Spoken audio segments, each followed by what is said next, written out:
মুম্বাই যাওয়ার টাকা নেই আর বাড়িতে বড় তাওয়াও নেই, তা বলে কি তাওয়া পোলাও খাবো না নাকি? চলুন চলুন আমি বলে দিচ্ছি কিভাবে বানাবেন। হাফ কাপ বাসমতি চাল ধুয়ে 30 মিনিট ভিজিয়ে রেখে দিন। যেভাবে বাড়িতে ভাত রান্না করেন ঠিক সেইভাবেই ভাতটা বানিয়ে নিন। প্রথমেই কড়াতে তেল গরম করে পনির দিয়ে দিলাম, নুন ছড়িয়ে ভেজে নিয়ে তুলে রাখছি।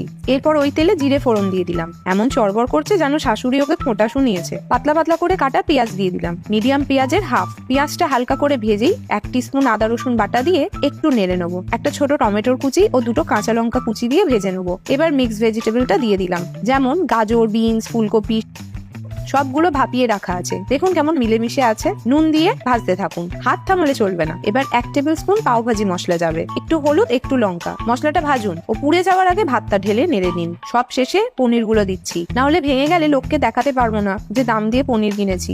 একদম শেষে গ্যাস নিভিয়ে লেবু রস ছড়িয়ে প্রয়োজন হলে অল্প একটু নুন মিশিয়ে গরম গরম খেয়ে ফেলুন এবং চ্যানেলটা সাবস্ক্রাইব করে যাবেন।